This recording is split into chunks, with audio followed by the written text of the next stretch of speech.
The Sudbury Devil is a 2023 indie horror film written and directed by Andrew Rakich, better known on YouTube as Atun-shei films. Taking place in 1678 New England, the film stars a pair of witch hunters, John Fletcher and Josiah Cutting, as they travel to the woods outside the small town of Sudbury, Massachusetts, in response to reports of strange demonic activity by a local resident.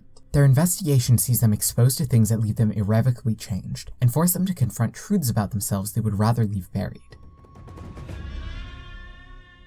For anyone unfamiliar with atun-shei films, Andy is probably best known for his history videos, especially material focused on the US Civil War and colonial New England, but he's also made a fair few scripted comedy videos and material discussing films and literature. The Sudbury Devil has a lot resting on its shoulders. As far as I'm aware, it's the first feature-length historical fiction film produced by a major history tuber, and Andy promised some pretty interesting things with this film. He set out with the goal of maintaining the strictest adherence to historical authenticity possible within the film's budget and premise, including the use of early modern English with reconstructed original pronunciation, or OP, throughout the entire film. What came still by this one? Oh, damn the heathens. They're in the war. Where? Ahead of its digital release on the 21st of December 2023, Andy was kind enough to offer some other history tubers a chance to review the movie. And since I have a pretty strong grounding in some relevant historical topics and have been intrigued by this film since it was announced, I jumped at the opportunity. Before watching the film, I brushed up on some 17th century New England history and early modern European witch lore so that I'd be able to evaluate how well the movie adheres to its historical inspirations and setting. So, having now watched the film, does it deliver on its promises and would I recommend it? Well, on the first point, I can almost unequivocally say yes. The costumes are way better than what you'd see in most big budget movies, and you can really see they went all out in the areas where they weren't confined by budget, namely writing and performances. The one exception to this would be the brief appearance of a French-speaking character who uses distinctively modern French pronunciation compared to the English-speaking cast. But without some pretty obscure knowledge of historical French pronunciation, you'd never notice that.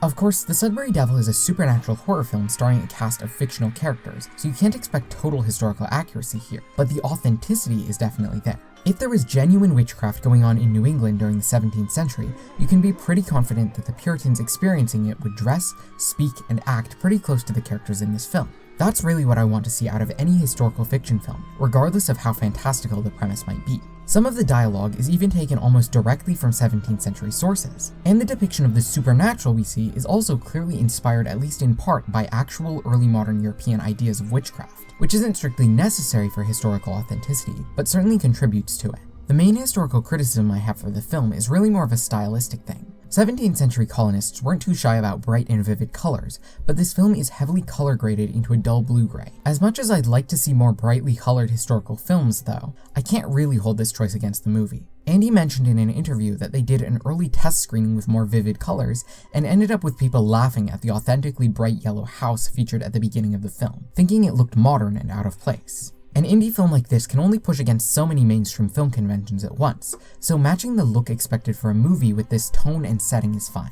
I'll save my criticisms of this particular convention for mainstream films that can afford to go as garish as they want. It also just looks good for the most part. Very atmospheric, it really helps with the spooky vibe. I gotta admit, these conventions develop for a reason, even if I wish they weren't so universal. That said, there was one scene in particular where the color correction was so pronounced that when a little bit of spit came out of someone's mouth, it looked fluorescent blue, so maybe they could have toned it down a bit. But at that point we're getting out of history territory, so in summary, the historical authenticity here is top-notch.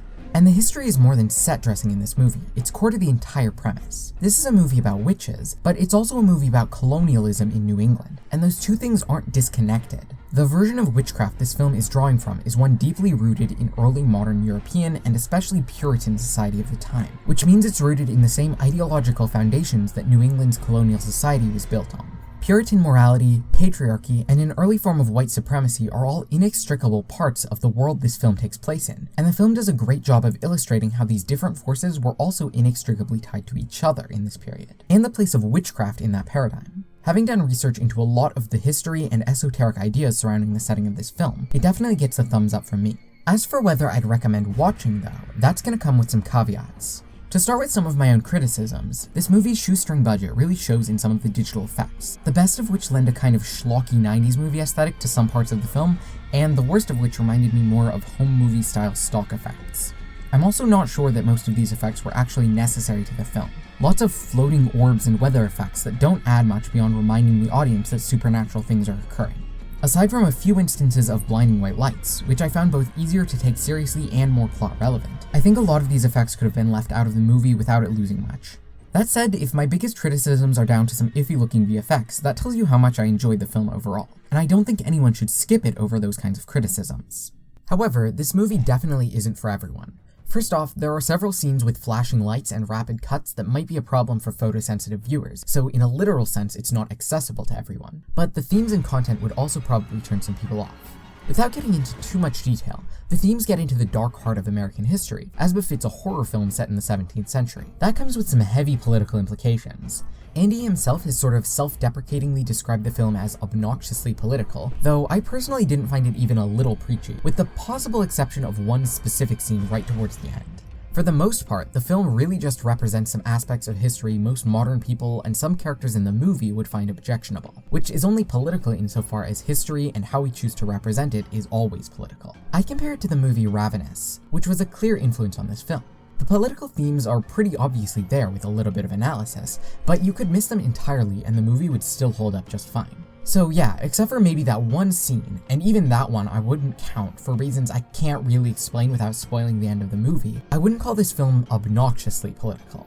Still, it's worth noting that you might get a bit more enjoyment out of this movie if you're more on the progressive side of things. That said, even if you're down with the messages, this film is very much designed to make you feel uncomfortable in more visceral ways, with very overt expressions of 17th century bigotries, intense violence and gore, and quite a bit of explicit sexual content, sometimes at the same time as said intense violence and gore. If that description makes you more intrigued than repulsed, or even equal parts intrigued and repulsed, I would definitely recommend checking out the Sudbury Devil.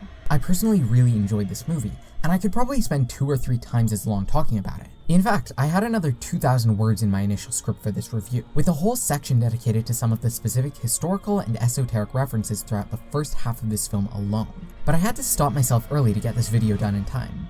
If you'd like to hear my full thoughts, maybe a detailed breakdown with a spoiler section, please let me know in the comments down below, because I have so much more to say about this movie. Thanks for watching everybody. Please like and subscribe, and let me know if you'd like to see more movie reviews from me in the future. If you've seen this film already, share your thoughts in the comments down below.